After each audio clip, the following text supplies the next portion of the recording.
Let's be real. Most of us never got taught how to hold a great conversation. We learned math, grammar, maybe even chemistry, but no one pulled us aside and said, here's how to talk to people so they actually like being around you. That's what Conversationally Speaking by Alan Garner is all about. It's not about being slick or smooth. It's about being real, present, and better at connecting. In your relationships, your career, and even those awkward small talk moments at parties. And today, I'm breaking down the best lessons from the book in plain English. No fluff. The final point I'll share? It's the one that most people miss, and the one that changes everything.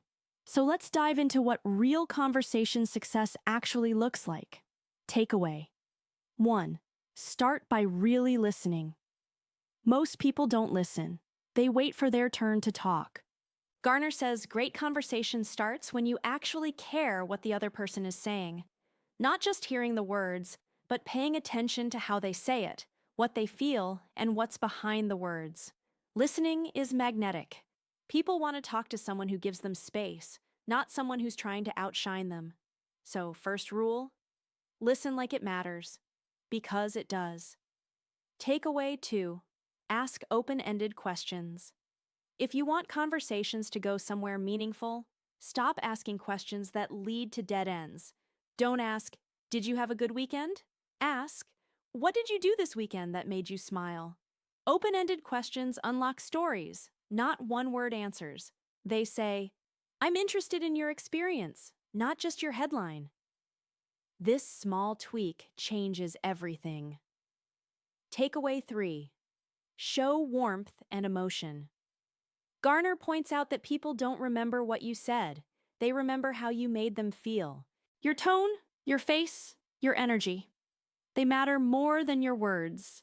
Smile when you speak, nod when they talk, react with feeling. Say things like, that sounds incredible, or, wow, I can see how that would be tough. You don't need to be perfect.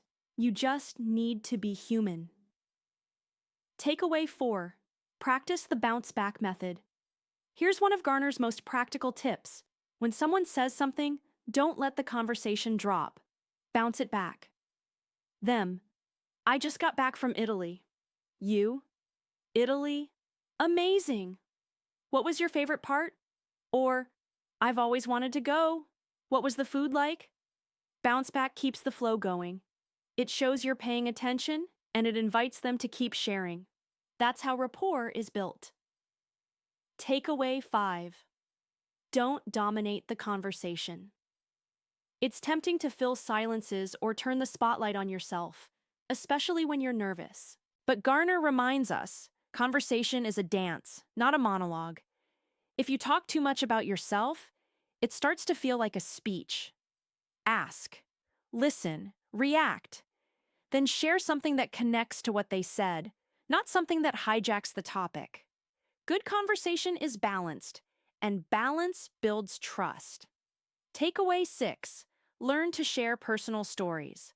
Now, on the flip side, if you never share anything personal, you can come off distant or robotic. Garner says storytelling is a superpower, but keep it short, real, and relevant. You don't need to perform. You just need to relate. Example, them. I've been feeling overwhelmed at work. You. I totally get that. Last month I had a week where I couldn't keep up either. This makes them feel less alone and brings the conversation closer. Takeaway 7. People like people who understand them. Here's the deeper truth. The best conversationalists are empathic. They reflect feelings. They show they understand. Say things like, sounds like you've had a crazy day. I can see why you'd feel frustrated. That must have taken a lot of courage. You're not fixing anything. You're validating. And when people feel seen, they open up. Takeaway 8. Good conversation takes practice. Garner reminds us, you wouldn't expect to get fit without going to the gym. Same goes for social skills. You get better by practicing, by trying, by making mistakes, reflecting, and trying again. Every conversation, even awkward ones, is a training ground. So, Be kind to yourself and keep showing up. You're not trying to be perfect, you're trying to be better. Takeaway 9.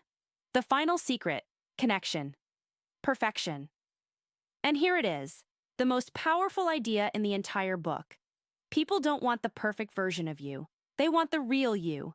We spend so much energy trying to be smart, funny, impressive.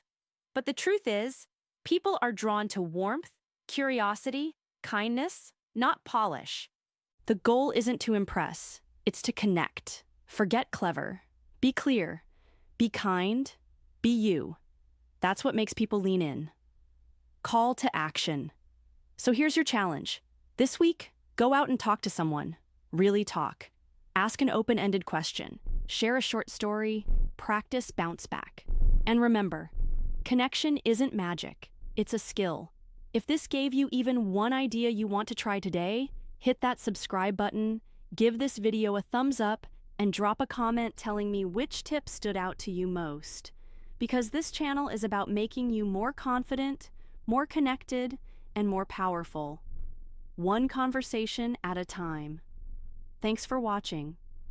Now go talk to someone.